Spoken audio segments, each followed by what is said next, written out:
Bapak Uskup, para Romo, saudara-saudari, dan Bapak Ibu yang terkasih dalam Yesus Kristus, selamat pagi. Pagi ini adalah hari Jumat pekan biasa ke-30. Megahkanlah Tuhan, hai Yerusalem, pujilah Allahmu, hai Sion, sebab Ia meneguhkan palang pintu gerbangmu dan memberkati anak-anak yang ada padamu. Pagi ini kita juga berdoa menyampaikan intensi-intensi dari segenap umat.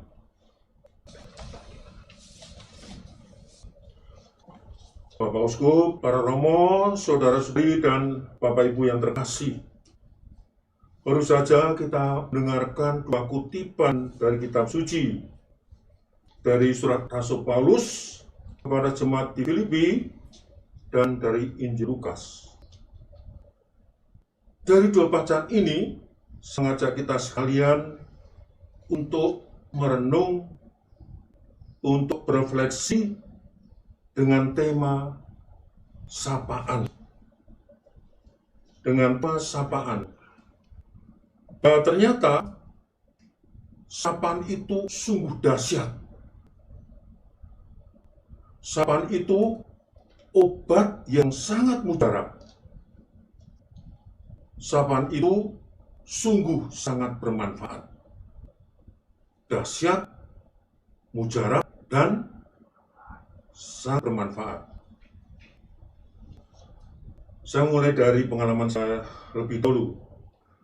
Sebagai seorang yang sangat hobi berkebun, sebagai seorang yang sangat hobi bercocok tanam, saya sangat setuju dengan pendapat ini, bahwa sapaan yang cukup, yang hangat, membuat tanaman hidup, membuat tanaman tumbuh hijau, segar, dan begitu mempesona tanaman itu. Karena mendapat sapaan. Kalau nggak percaya, tanyalah Pak Trikumis itu. Dia sebagai yang berkebun, bercocok tanam, dia mengairi tanam-tanamnya sambil ngobrol. Kadang pakai bahasa Indonesia, kadang-kadang pakai bahasa Jawa, kadang-kadang pakai bahasa roh, kadang-kadang gak jelas komat kamit mulutnya. Tapi dia menyapa tanaman yang ia sayangi tiap hari. Tetapi sebaliknya, pelitnya sapaan, minimnya sapaan akan buat tanaman menjadi kurus, kering, bahkan mati.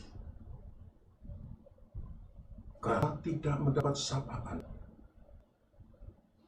Juga di dunia pendidikan anak, bahwa sapaan yang cukup, sapaan yang hangat, membuat seorang anak tumbuh sehat, normal, ceria. Anak yang disapa dengan cukup akan tampil seperti itu. Dia tumbuh sehat dan ceria. Tetapi pelitnya sapaan, minimnya sapaan, membuat anak tidak tumbuh wajar. Anak tambah stres, anak menjadi demikian pendiam, anak kerdil. Kalau bahasanya Romo Hari, kunting itu adalah orang kerdil, nggak tumbuh, dan sakit-sakitan. Gara-gara apa? Dia pelit. Dia tidak pernah disapa, kurang sapaan.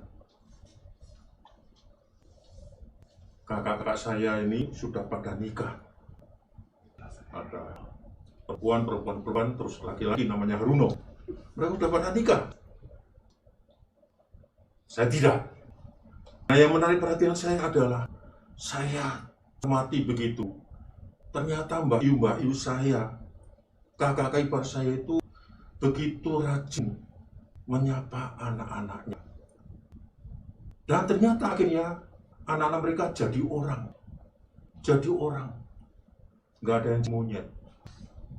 Disapa. Lalu juga yang dialami oleh seorang pasien, lagi yang dialami oleh seorang pasien. Seorang pasien sakit pun akan lebih cepat sembuh.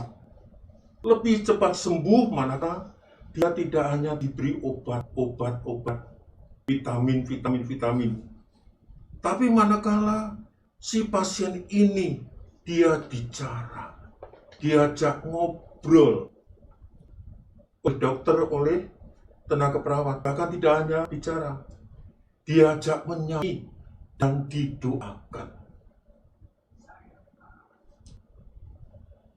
cepat sembuh.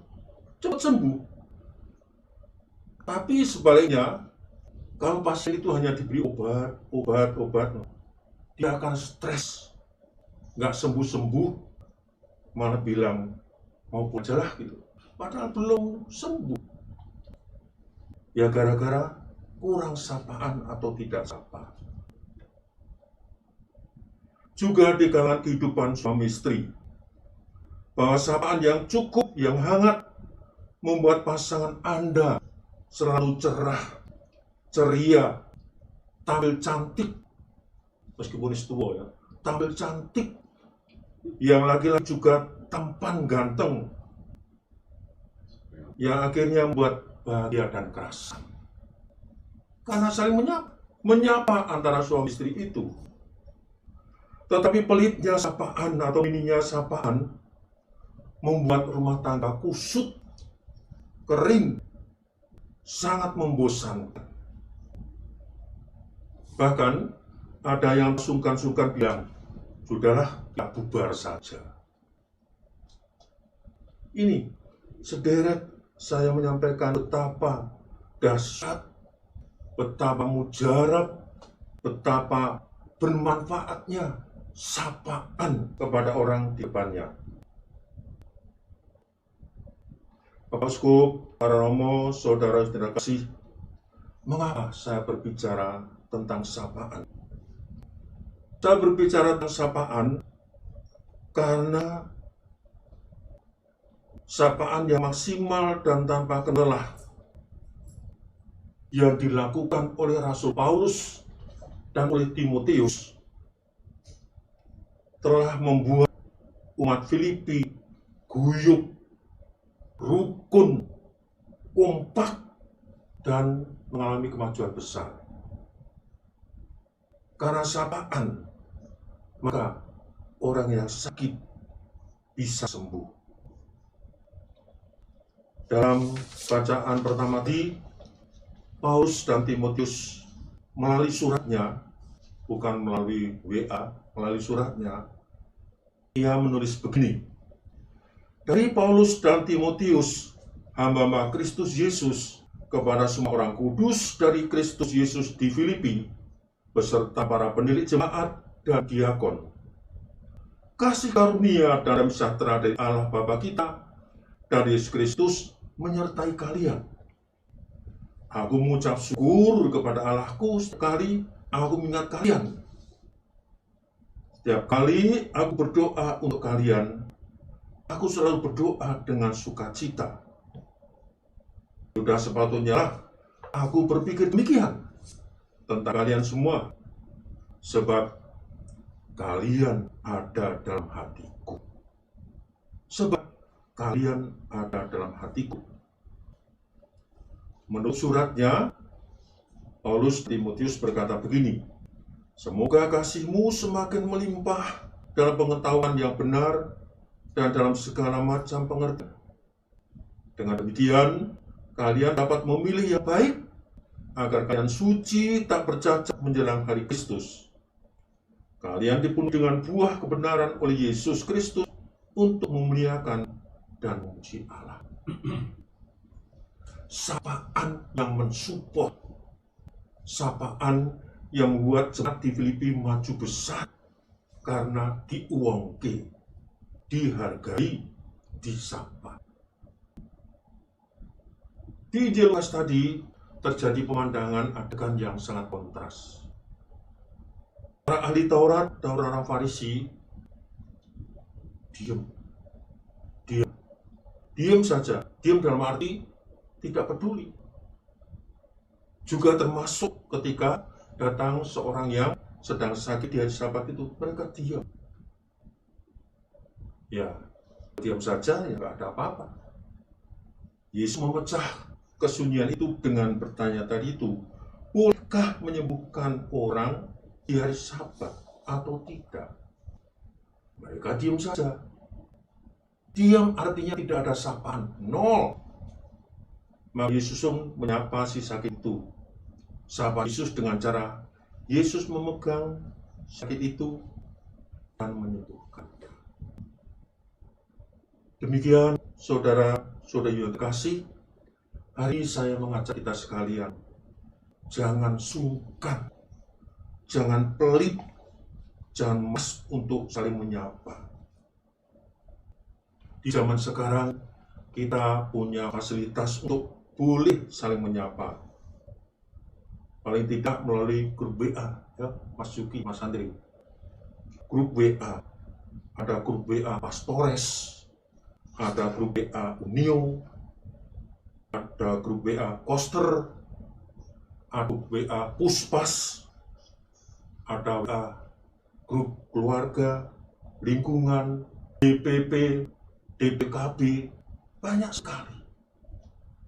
Sapaan yang membangun, sapaan yang konstruktif, mari kita tanamkan sehingga memang hidup ini menjadi hidup yang demikian ceria.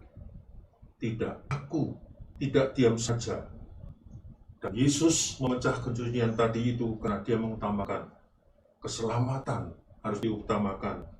Safety first. Orang yang kesulitan harus disapa.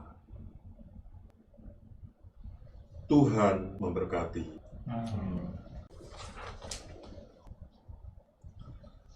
Siapakah di antara kalian yang anak atau lembunya terperosok ke dalam sumur, tidak segera menariknya keluar meski pada hari Sabat?